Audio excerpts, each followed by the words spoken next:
Assalamualaikum warahmatullahi wabarakatuh. Alhamdulillahirabbil alamin. Hari ini kita bertemu lagi di mata kuliah teori dan logika dan teori himpunan. Nah, sebelum kita mengawali diskusinya, terlebih dahulu mari kita awali dengan baca doa terlebih dahulu. Berdoa mulai. Ya, berdoa selesai. Ya, gimana kabarnya hari ini? Alhamdulillahirrahmanirrahim. Semoga semuanya dalam keadaan yang sehat walafiat, ya, bisa mengikuti berbagai macam kegiatan yang menjadi tanggung jawab kita. Ya, materi hari ini adalah mengenai hukum logika. Ya, apa saja di dalamnya?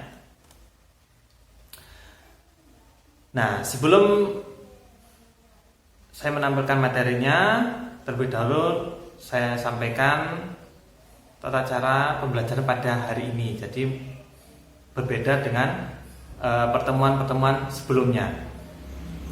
Nah, dalam pembelajaran hari ini sistemnya adalah step by step atau langkah demi langkah gitu ya. Jadi nanti kalian akan mengikuti langkah dari awal hingga akhir nantinya. Nah, dalam pembahasan nantinya ada tanda pagar diikuti dengan angka.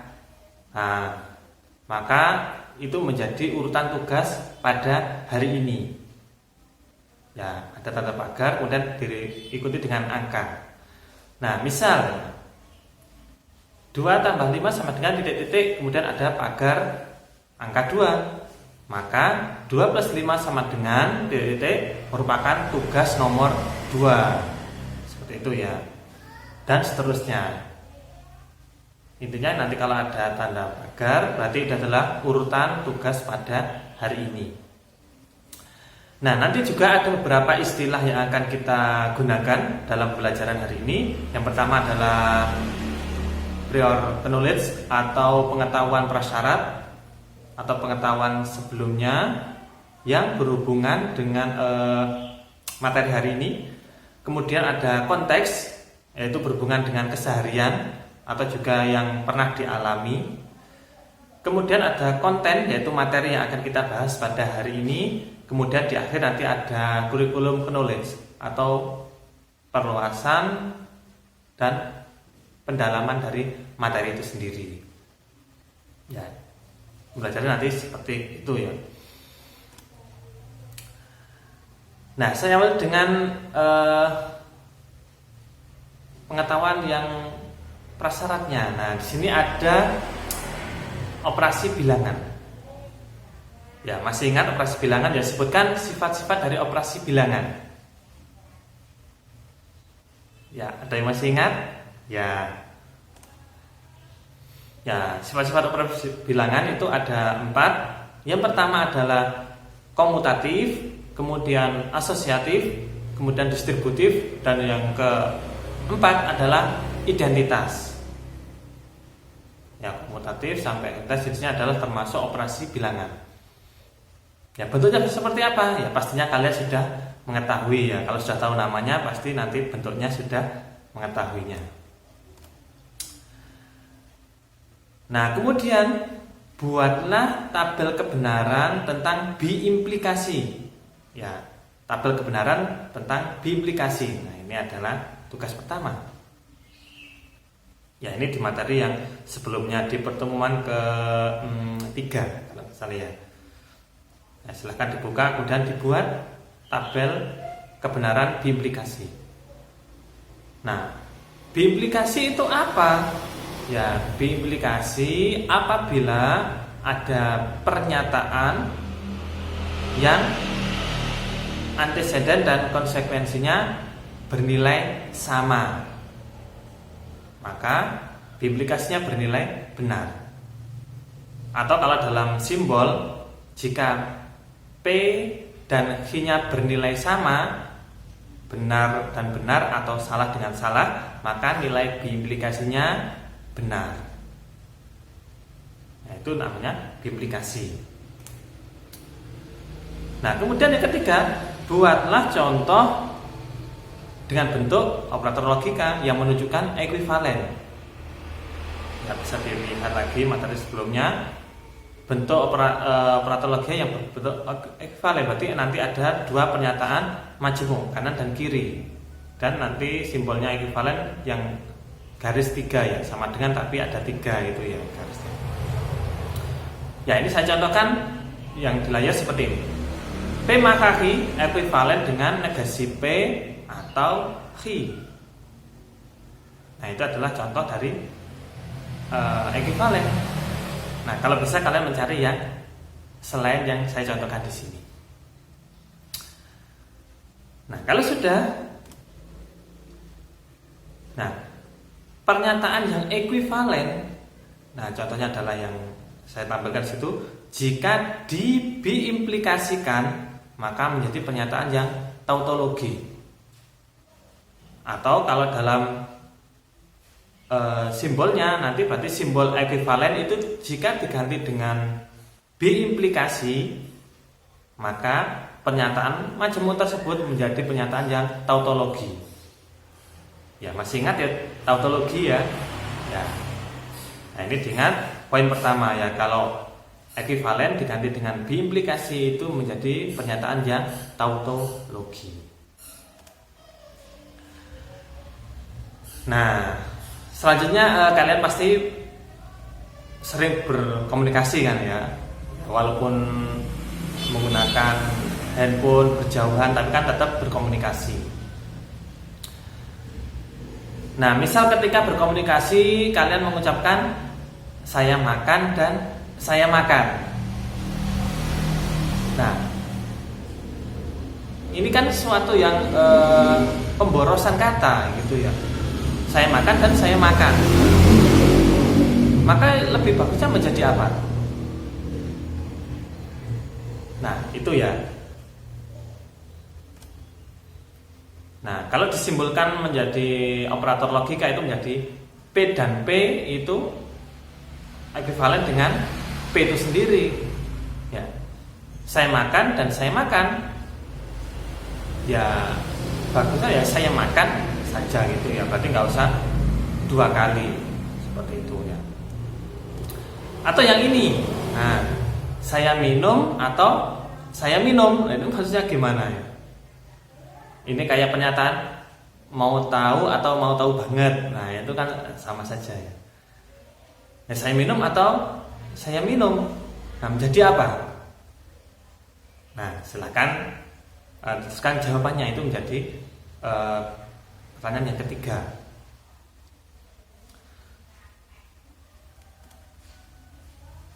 Nah, ini adalah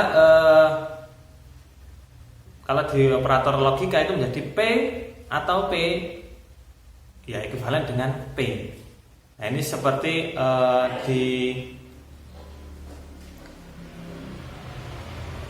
apa itu perkataan orang lain. Nah, itu kalau kita mengambil dari kutipan orang lain kan biasanya ditulis idem ya.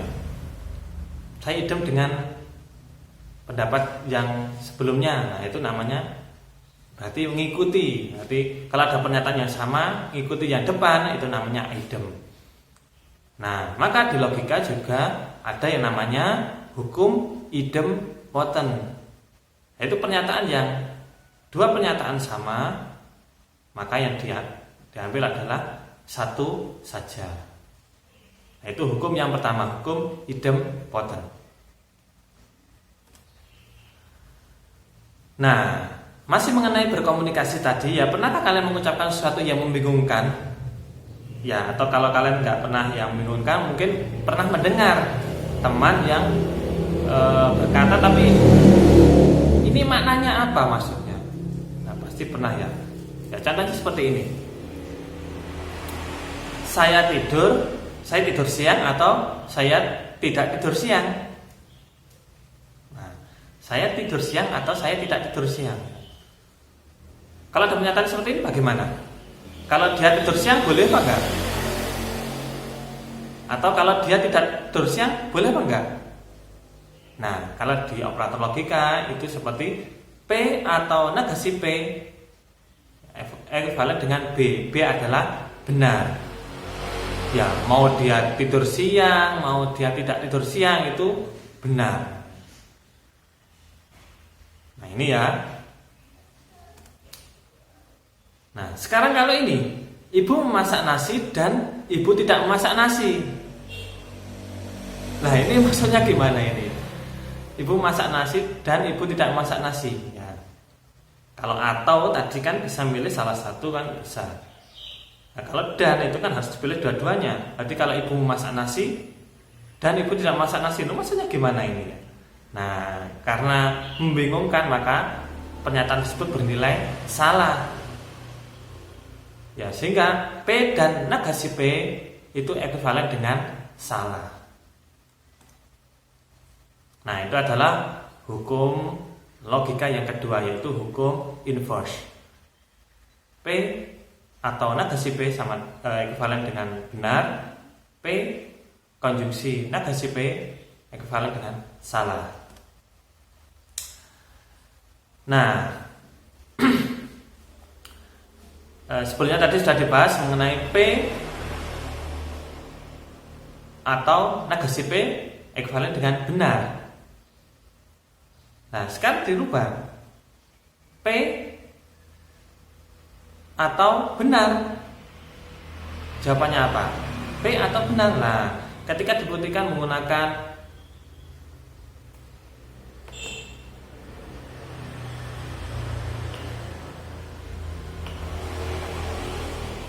menggunakan tabel kebenaran ini.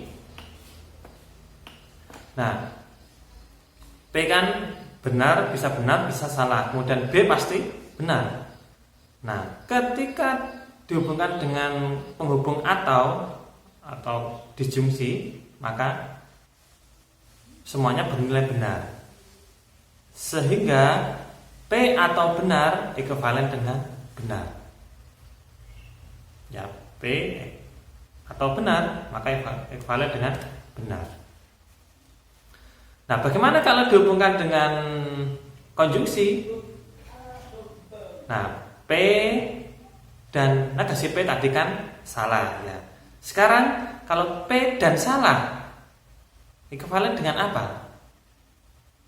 Nah, bisa dicoba dengan tabel kebenaran. Nah, sehingga kalau tadi sudah dibuktikan, maka itu adalah menjadi hukum dominasi ya. P atau benar itu ekuivalen dengan benar. Kalau P dan salah ekuivalen dengan apa? Itu ya, nanti silakan dicoba.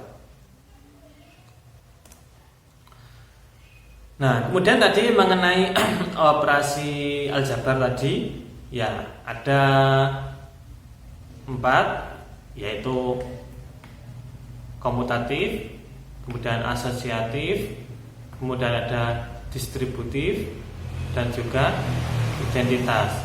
Ya, di sini yang digunakan dalam aljabar adalah penjumlahan dan perkalian.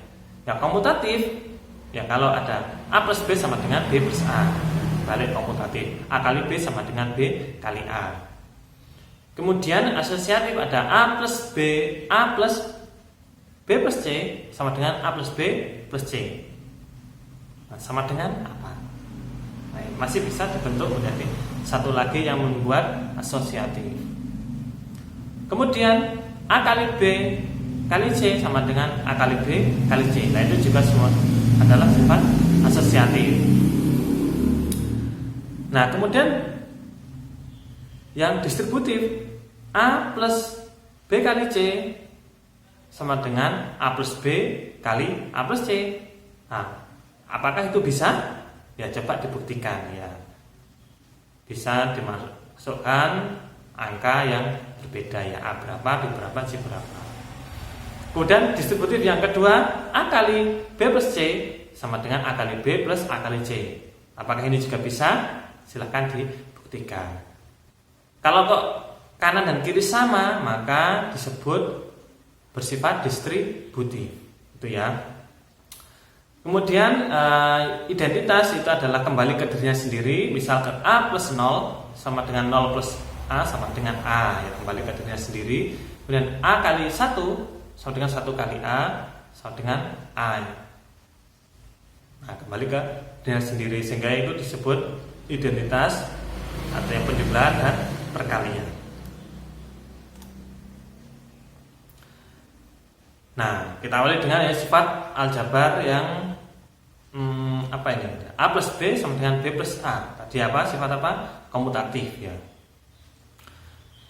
Nah, kalau disimbolkan di operator logika, nah, P dan Q itu juga ekuivalen dengan Q dan P.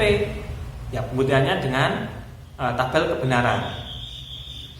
Ya, ketika dimasukkan P dan Q, kemudian Q dan P, nah nilai kebenarannya sama. Ya, sehingga P dan Q itu ekuivalen dengan Q dan P. Nah, bagaimana dengan P atau Q? Apakah ekuivalen dengan Q dan P? Q atau P? Maaf. Ya, silahkan dicoba menjadi tugas yang ketujuh. Nah, kalau yang atau sudah dibuktikan dengan tabel kebenaran sudah diisi, nah itu nanti adalah menjadi hukum logika yang keempat, yaitu hukum komutatif. Nah, P dan Q ekuivalen dengan Q dan P. Kemudian P atau Q itu ekuivalen dengan Q atau P. Nah, sifat yang kedua tadi adalah sifat asosiatif, gitu ya. Asosiatif tadi A plus B plus C sama dengan A plus B plus C. Kalau di penjumlahan tadi, kemudian kalau di perkalian A kali B kali C sama dengan A kali B kali C. Nah, kalau dalam operator logika, nah, P dan Q dan R ya, karena ada 3 bilangan di asosiatif, di sini juga ada 3 pernyataan P, Q, R. Nah, ekuivalen dengan P dan Q dan R. Ya, pembuktiannya adalah untuk yang sebelah kiri, ini saya berikan kolom kotak biru P, kemudian ini adalah Q dan R-nya. Kemudian untuk yang sisi kanan, nah, R dan P dan Q. Nah, kemudian ini adalah nilai kebenaran yang sebelah kiri, ini yang sebelah kanan. Ternyata hasil dari tabel kebenarannya adalah sama antara yang kiri dan kanan, sehingga P dan Q dan R itu ekuivalen dengan P dan Q dan R. Nah, bagaimana dengan yang atau P atau Q atau R? Apakah ekuivalen dengan P atau Q atau R? Ya, bisa dicoba di tugas yang ke-8. Nah, kalau ini semuanya sudah dibuktikan dengan tabel kebenaran, nah, maka ya, ini adalah hukum logika yang kelima, yaitu hukum komutatif.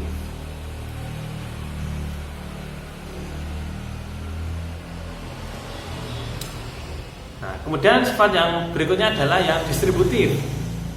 Ya, A kali B plus C sama dengan A kali B plus A kali C. Nah, kalau dibentuk logika, P atau Q dan R ekuivalen dengan P atau Q dan P atau R. Ya, pembuktiannya mirip dengan yang sebelumnya tadi. Untuk yang sebelah kiri, saya sebutkan dengan yang biru. Nah, ini untuk yang P, kemudian ini yang R, ya. Kemudian yang sebelah kanan, P dan Q, nah, kita membuat kolom baru.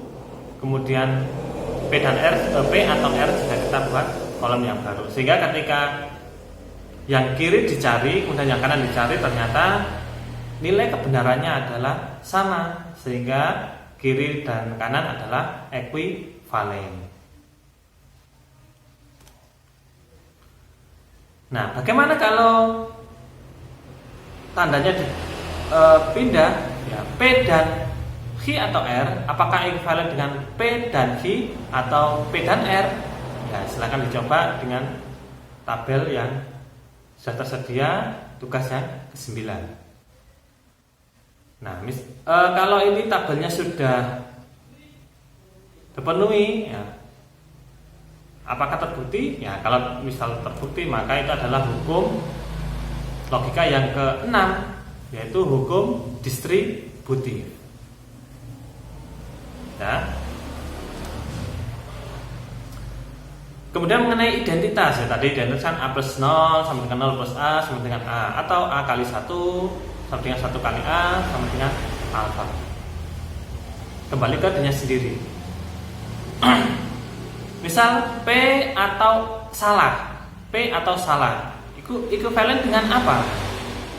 Nah, setelah dicoba, nilai P adalah benar dan benar sama salah, kemudian S-nya adalah salah.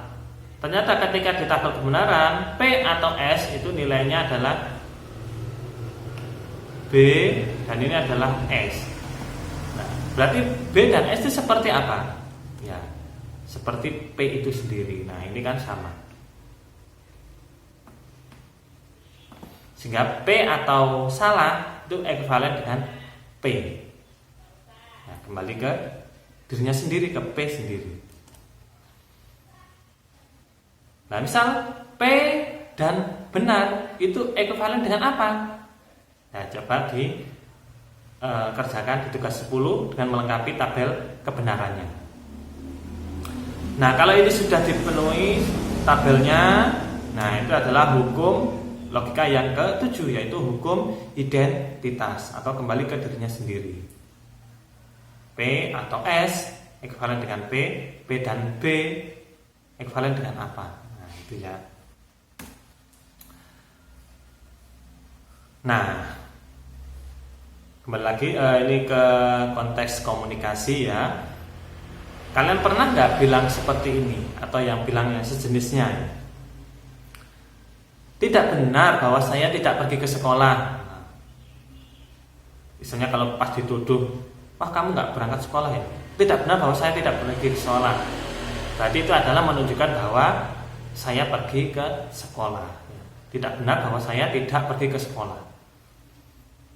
Atau kalimat yang kedua, ibu tidak masak nasi setiap hari. Ibu tidak memasak nasi setiap hari. Berarti artinya apa? Ya, itu mungkin yang beberapa kalimat yang pernah kita ucapkan seperti itu. Tapi maknanya adalah pastinya yang sebelah kanannya tadi. Nah, sama di operator logika juga, misal ada negasi dari negasi P itu ekuivalen dengan apa? Nah, ini sudah saya bantu dengan pernyataan P. P adalah benar sama salah. Berarti negasi P di sini tinggal akan dipenuhi, diisi, kemudian negasi dari negasi P, itu negasi dari ini. Nanti dimasukkan di sini. Nanti ketemu apa? Kalau ketemu, nah itu adalah hukum logika yang ke-8, yaitu hukum negasi ganda. Ya, negasi dari negasi P ekuivalen dengan apa? Jadi dicoba dengan tabel kebenarannya. Nah, ya ini pada konteks yang sebelumnya tadi tentang distributif P atau Q dan R itu ekuivalen dengan P atau Q dan P atau R. Nah, misal di sini R diganti dengan P,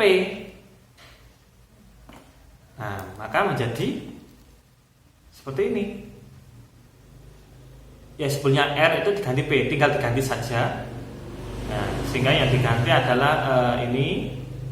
Nah, ini diganti R diganti P dan juga ini. R diganti dengan P. Nah, kemudian mengenai hukum idempoten tadi, yaitu P atau P itu kan ekuivalen dengan P. Ya, ini maksudnya idempoten. Nah, menjadi ini. Ya, P atau P menjadi P. Nah, untuk yang kiri warna biru dibuktikan dengan tabel kebenaran P atau Q dan P. Kemudian yang sebelah kanan P atau Q dan P. Nah, Nah, ternyata ruas kiri sama dengan ruas kanan. Ya, ruas kiri sama dengan ruas kanan. Dan nilainya, nah, selain sama, ya ini kan BB SS. Ini juga. Nah, ini kan keduanya sama dengan P ini, BBSS. Sehingga P atau Q dan P ekuivalen dengan P atau Q dan P. Nah, itu ekuivalen dengan P itu sendiri. Nah, ini juga menjadi hukum logika yang ke-9, yaitu hukum absorpsi. Yaitu jika ada P atau P dan Q itu ekuivalen dengan P, kemudian P dan P atau Q itu juga ekuivalen dengan P. Hukum yang ke-9. Nah, kemudian jika ada negasi P dan Q itu ekuivalen dengan negasi P atau negasi Q. Nah, kita buktikan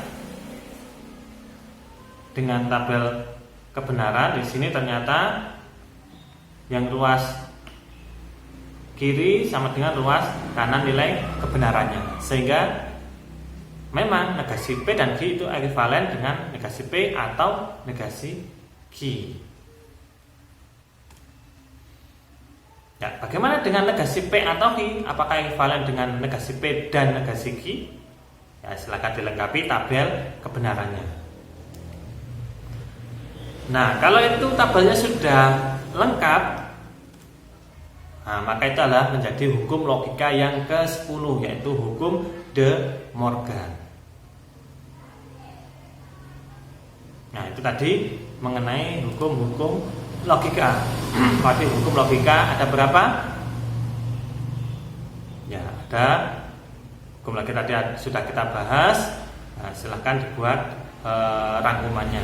Karena tadi kan juga sudah mengikuti pembelajarannya. Ya, sekarang lanjut pada sub materi yang berikutnya, yaitu aturan substitusi. Nah, kalau mendengar kata substitusi kan sudah pernah dengar di persamaan linear. Nah, dengan cara substitusi, kemudian eliminasi dan campuran. Ya, kita menggunakan yang substitusi. Ya, substitusi pengertiannya sama, yaitu mengganti. Ya, untuk lebih jelasnya yaitu aturan substitusi. Ya, misalkan pernyataan majemuk A adalah tautologi. Ya, misalkan majemuk A berarti A kan bentuknya bisa macam-macam gitu ya. Jika P adalah pernyataan yang terdapat pada A, ya, tadi kan pernyataan majemuk, berarti kan terdiri dari beberapa pernyataan. Salah satunya adalah P. Kemudian P diganti dengan K. Ya, pernyataan P diganti dengan pernyataan lain, yaitu pernyataan K, maka akan menghasilkan A1 yang juga tautologi. Ya, walaupun P tadi diganti dengan K, pernyataan A tadi yang tautologi walaupun diganti tetap A1-nya tetap bernilai tautologi. Contohnya kita gunakan contoh yang hukum De Morgan. Ya, negasi P dan Q ekuivalen dengan negasi P atau negasi Q. Ya, maka A adalah tautologi. Ya, di sini seperti yang tadi, kalau ekuivalen diganti dengan biimplikasi itu adalah pernyataan yang tautologi. Tanda ekuivalensi diganti dengan biimplikasi menjadi pernyataan yang tautologi, sehingga A itu adalah negasi P dan Q, biimplikasi negasi P atau negasi Q. Ya. Kemudian P-nya diganti dengan K, ya, seperti di aturannya tadi. Ya, kalau diganti kan berarti pernyataannya menjadi negasi K dan Q berimplikasi dengan negasi K atau negasi Q, yaitu menjadi A1. Ya, karena yang diganti hanya pernyataan saja, tidak merubah nilai kebenarannya, maka A1 adalah termasuk juga tautologi.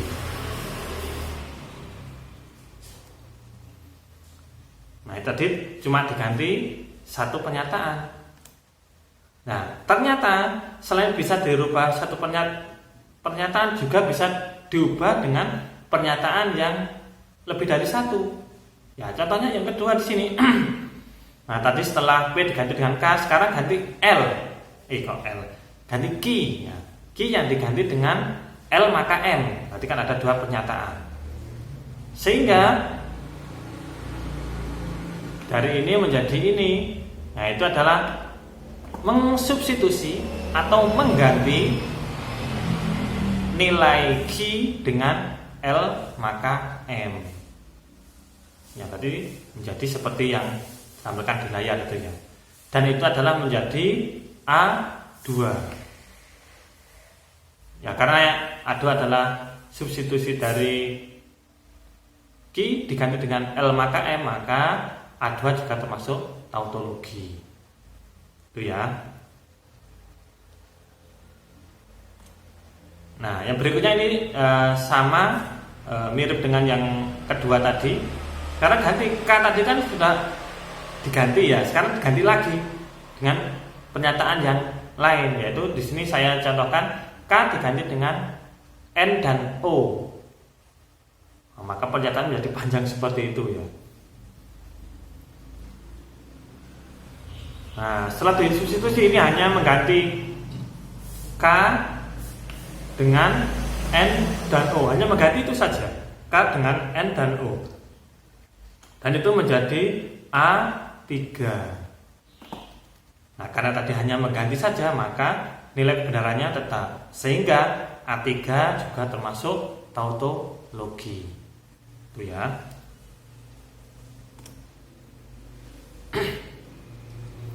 Nah, itu aturan substitusi yang pertama. Ya, tadi kan A, kemudian A1, A2, A3 adalah tautologi, tapi belum tentu antar ke empatnya tadi A, A1, A2, A3 adalah belum tentu ekivalen. Walaupun keempat-empatnya adalah tautologi, ya belum tentu ekivalen. Nah, misalkan ini yang kedua, ini yang tadi ke satu, ini yang kedua. Misalkan pernyataan majemuk A adalah tautologi, ya seperti tadi. Jika P adalah pernyataan yang terbuat pada A, kemudian P diganti dengan K dan P ekivalen dengan K, sehingga di sini tadi kalau yang pertama tadi gantinya bebas, ya, P diganti dengan K, kemudian G diganti dengan seperti tadi. Nah, sekarang ada syaratnya, diganti dan penggantinya harus ekivalen. Nah, diganti dan penggantinya harus ekivalen, maka menghasilkan A1 yang juga tautologi dan juga ekivalen. Berarti tidak hanya tautologi saja, tapi juga ekivalen dengan A itu sendiri. Nah, ini saya contohkan. Ada negasi P dan Q ekivalen dengan negasi P atau negasi Q. Maka A, pernyataan A menjadi seperti tadi ya. Kemudian P diganti dengan negasi P. Nah, ini kan P dengan negasi P adalah saling ekivalen. Ya, berarti bisa dimasukkan dalam contoh ini. Karena apa? Karena tadi adalah termasuk hukum negasi ganda. Nah, ini ya. Sehingga setelah disubstitusikan menjadi A1 ini. Ya, karena A1 adalah hasil substitusi dari nilai P yang ekivalen dengan negasi P, negasi P, maka A1 tautologi dan juga A1 ekivalen dengan A. Ya, itu pernyataan yang kedua. Ya, kalau disederhanakan lagi bentuknya, nah itu nanti akan kembali ke bentuk yang awal. Nah, itu pembuktiannya. Ya, sehingga memang Kalau bentuknya sama berarti pasti equivalent, seperti itu. Nah, sehingga dari dua pernyataan di sini, bisa disimpulkan bahwa jika ada pernyataan majemuk dalam bentuk operator logika yang dalamnya memiliki pernyataan majemuk yang lebih dari satu dan identik atau sama, maka dapat disederhanakan dengan aturan substitusi. Ya, maksudnya apa? Jika ada pernyataan majemuk, berarti kalau misal ada dalam operator logika nanti ada pernyataan majemuk yang sama, nah itu bisa disederhanakan dengan aturan substitusi, ya. Ya, contohnya adalah seperti ini. P dan Q maka R. B'implikasi dengan negasi R maka negasi P atau Q. Nah, di sini kan ada P atau Q. Nah, di sini juga ada. Nah, di sini ada P atau Q, ada P atau Q. Nah, ini bisa disederhanakan, diganti dengan sesuatu. Ya, kalau bisa menggunakan simbol yang belum digunakan di persamaan ini.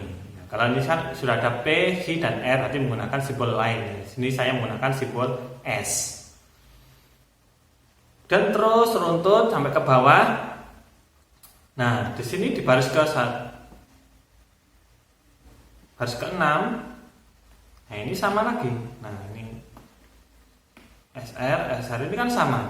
Kalau ada dua pernyataan majemuk yang sama, itu bisa diubah menjadi yang lebih sederhana. Nah, karena tadi yang belum digunakan adalah simbol T, sehingga S maka R, ini maka ya, mohon maaf, S maka R saya ganti dengan T, sehingga T berimplikasi dengan T itu pasti tautologi, seperti itu ya.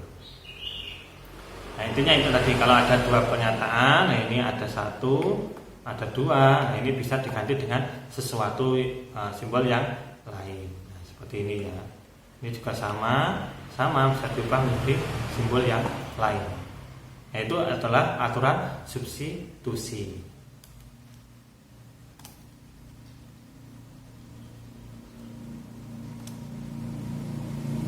Nah, ini coba untuk latihan kalian mengenai aturan substitusi. Nah, buktikan bahwa nomor 1 dan 2 adalah tautologi. Ini tugas ke-13 dan 14. Ya, saya kasih bocorannya. Nah, ini ada yang sama ya. Sama.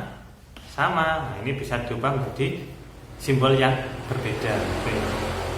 Nanti dilanjutkan, pasti nanti ketemu terbukti tautologi, atau mungkin juga tidak terbukti tautologi seperti itu. Nanti silakan dicoba. Materi berikutnya adalah mengenai dual. Apa itu dual? Ya, misalkan A adalah pernyataan majemuk yang dalamnya memuat penghubung konjungsi dan disjungsi, atau juga ada simbol benar dan salah. Kemudian AD adalah pernyataan majemuk dari A dengan mengganti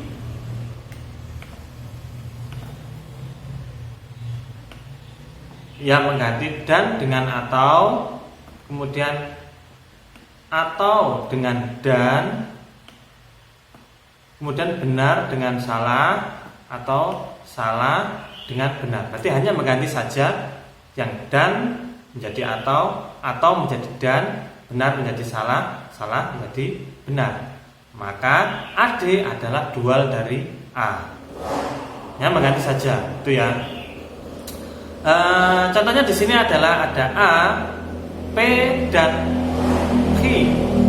Nah, P dan Q atau negasi P. Maka A dualnya adalah mengganti dan menjadi atau. Kemudian atau diganti menjadi dan. Hanya itu saja ya, diganti. Karena tidak ada benar dan salahnya. Kemudian contoh 2. Nah, di sini ada dan kemudian dan benar atau. Nah, ini adalah nanti yang akan diganti. Nah, ini diganti menjadi dan menjadi atau, ini atau salah benar. Nah, tinggal mengganti saja ya. Dan menjadi atau menjadi dan, benar jadi salah, salah jadi benar. Nah, untuk contoh 3 silahkan dikerjakan ya. Untuk tugas ke-15 dan 16 ya. Tidak terasa ya sudah 16 gitu ya. Nah, nanti caranya mirip dengan yang atasnya, tinggal mengganti simbol yang sudah ada di definisi seperti itu ya. Nah, kemudian dari definisi 1 itu diturunkan menjadi teorema. Ya, teorema 1.1. Ya, jika dua pernyataan majmuk, ada dua pernyataan A dan B yang saling ekuivalen, A ekuivalen dengan B, maka dual dari A dan B juga ekuivalen, atau AD, A dual itu ekuivalen dengan B dual. Ya, contohnya, nah, di sini adalah ada A, kemudian ada B, kemudian A dan B itu adalah ekuivalen. Ya, tahu dari mana ini ekuivalen? Ini adalah dari pertemuan yang ke-3 kemarin ya, negasi P maka Q itu ekuivalen dengan P dan negasi Q. Ekuivalen. Nah, kalau untuk buktinya ya silahkan dibuktikan dengan tabel kebenaran. Nah, karena di sini di A masih ada operator implikasi, ya ini masih ada implikasi, maka harus dihilangkan terlebih dahulu. Ya, karena kan kalau ingin melakukan dual tidak boleh ada implikasi atau juga biimplikasi. Nah, P dan Q, P maka Q itu menjadi negasi P atau Q. Ya, P maka Q menjadi negasi P atau Q. Nah, karena di sini ada negasi dengan negasi P adalah P, kemudian negasi dari atau adalah dan, kemudian negasi dari Q adalah negasi Q. Sehingga negasi P maka Q itu ekuivalen dengan P dan negasi Q. P dan negasi Q. Nah, operator logikanya sudah berbentuk dan juga atau. Maka bisa dirubah menjadi A dual. Berarti A dualnya adalah dari P dan negasi Q menjadi P atau negasi Q. Yang diganti hanya satu operator saja dan menjadi atau. Kemudian B, nah, B ini kan sudah berbentuk operator dan, berarti tinggal dirubah menjadi B dualnya menjadi P atau negasi Q. Nah, dan diganti menjadi atau. Sehingga kalau A dual dan B dual dijejerkan, maka menjadi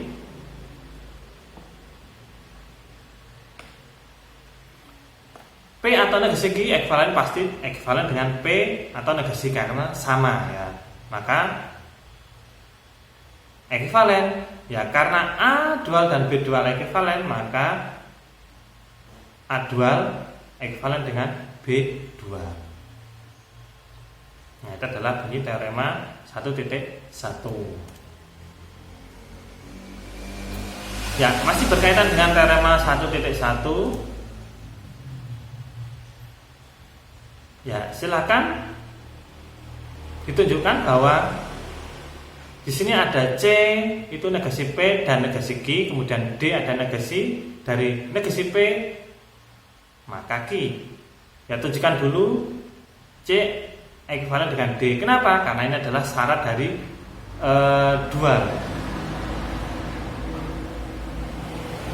dual nanti karena di teorema 1 kan syaratnya harus A ekuivalen dengan B, maka di sini kita buktikan dulu C ekuivalen dengan D.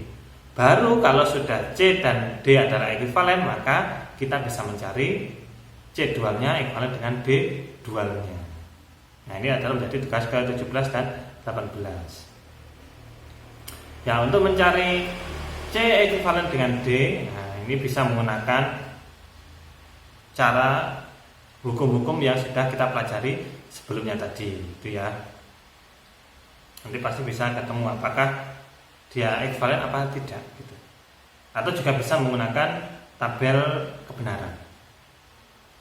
Nah, itu tugas yang 17 dan 18. Nah, sehingga di materi pada hukum logika kali ini kesimpulannya adalah hukum logika tadi ada 10 hukum. Kemudian ada aturan substitusi, yaitu jika ada pernyataan majemuk yang sama itu bisa disederhanakan menjadi pernyataan yang baru atau menggunakan simbol yang baru. Kemudian juga materi mengenai dual ya. Yang terakhir tadi teoremanya adalah jika A ekuivalen dengan B, maka dual A sama dengan ekuivalen dengan dual B. Seperti itu. Kemudian untuk tahap pembelajaran yang terakhir adalah mengenai kurikulumnya atau pendalamannya, yaitu sederhanakan pernyataan-pernyataan berikut beserta alasannya. Ya, tadi di contohnya sudah ada, silakan disederhanakan nomor 1 dan 2 beserta alasannya. Alasannya bisa menggunakan yang hukum logika tadi atau juga bisa menggunakan aturan substitusi dan juga dual. Itu ya. Nah, ini adalah untuk tugas yang 19 dan 20 pas ya. Ya, mudah-mudahan kalian tadi mengikuti dari langkah 1 sampai 20 ini ya. Dan harapan saya memang kalian bisa memahami hal itu. Jika masih ada pertanyaan bisa disampaikan di grup gitu ya. Untuk hari ini saya cukupkan sekian, mari kita akhiri dengan baca hamdalah bersama-sama. Alhamdulillahirrahmanirrahim. Saya akhiri. Assalamualaikum warahmatullahi wabarakatuh.